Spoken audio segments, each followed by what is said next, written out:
What is up, everybody? This is your boy Verdict here, and thank you so much for stopping by. It's a Friday morning. I woke up early to deliver this patch to you guys, and today, of course, we always talk about what type of loot adjustment changes has been done to Black Desert Online's grind spots. And let's really start this. I don't want to waste too much time. I'm going to provide you this information with a little bit of insight on perhaps why they're doing this. Starting with the Dehkia's Lantern Ash Forest. The most important change about this is that the damage of the spinning forward attack of Volcras in Ashen Forest during the Dehkia is reduced by 31% than before. If you don't know Dehkia Forest, it's known to be absolutely ungrindable, and only a few classes can actually go there and be a viable choice to grind. And with that being said, seeing the attack that usually killed everybody reduced by 31%, perhaps it's going to be a lot more comfortable to grind by everybody now. We've seen a very good increase in trash onto the Gyrus, the Deeper Void Gyrus, the summoned one essentially, and the Varnas. Now, from 1 and 2 to 2 to 4 is very solid. 1 and 2 to 2 to 3, it's very solid. 4 to 8 to 6 to 8.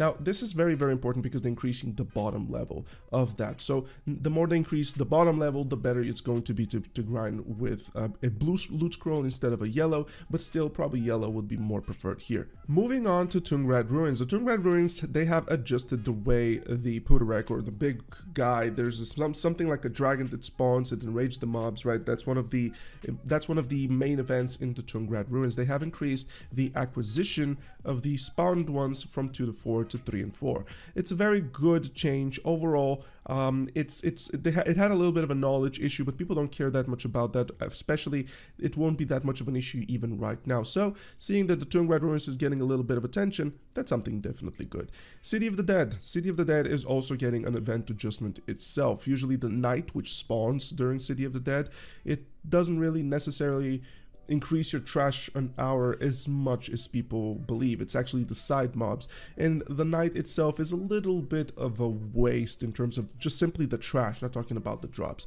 But nonetheless, guys, from 15 to 30 to 8 to 100, this means that right now, after this patch goes live, it would be very convenient for you to pop your Agris whenever you kill this night, so that you can probably optimize.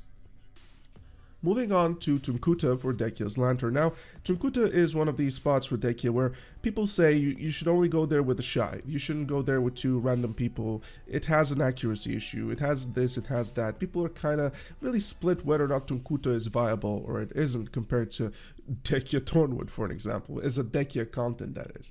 And what they've done is they are the Embracing Chaos, essentially the True Scout Warrior and the Berserker. They have increased the trash, the base of the trash, very, very significantly from 1 to 2. What this means, of course, is that you can probably grind that with the blue loot scroll right now. What this means is that you can probably grind this with a blue loot scroll, and the summon boss is getting from 80 to 100 to 80 to 150. It's already an aggro spot, so you probably would not care that much about this. It will probably still be yellow loot scroll with aggros, but it really does not matter. Tunkuta's prices come from the drops, and it really is the drops that you're chasing. You're not that much caring about the trash, and this I don't believe will impact the income that much. Now, Crypt of Resting Thoughts is getting a very good adjustment, and that adjustment is very important because it's going to create this norm of actually grinding Crypt of Resting Thoughts. So all of the normal mobs, they have increased their acquisition of loot from 2 to 3 to 3 to 4. This is seen as a 25% increase. Now, in terms, something like 20-25%, depending on the mobs, the density, this and that, you get the idea.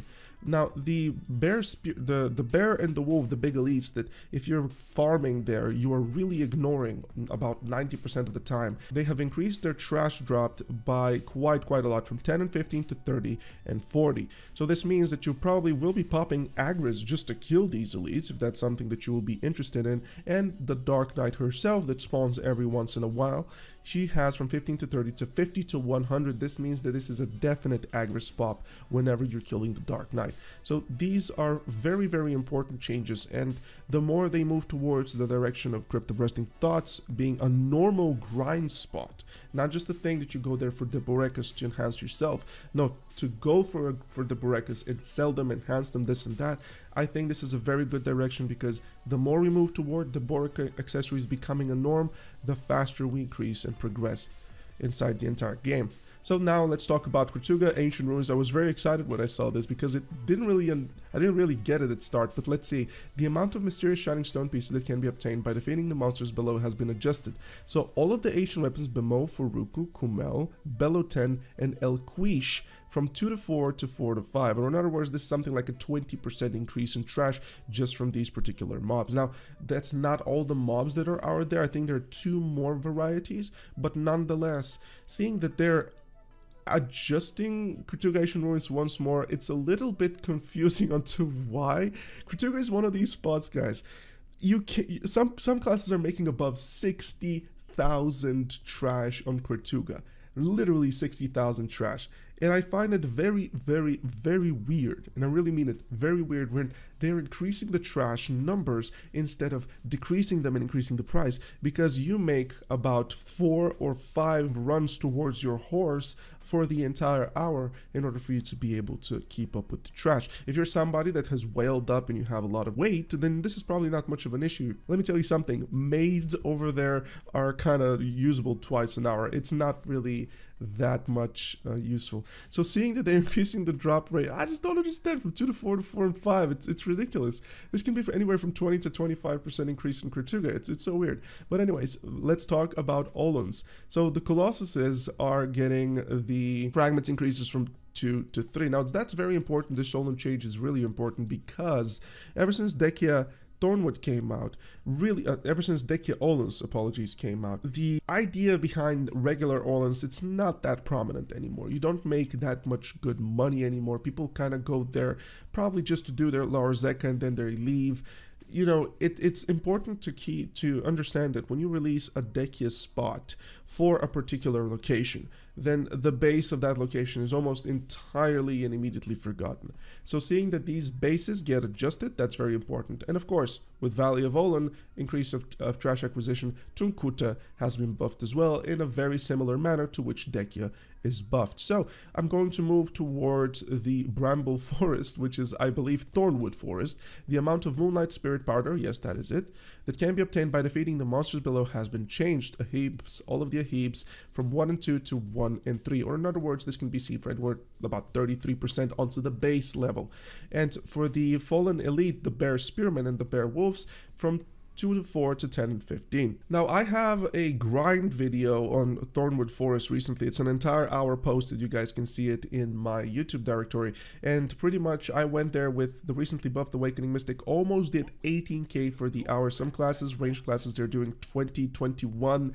But seeing this here is very interesting because Thornwood Forest is a very cool spot where you want to grind and really just mop the floor with the mobs. It's a good change of pace. Now the Gyfin Upper, so this is Upper Gyfin, the loot acquisition has been changed from 4 and 6 to 5 to 7, but the Agris consumption has also been adjusted. Gyfin Upper is only a thing that you go for during the event when there is an Elton piece. Very, very few players go there on a regular basis to grind.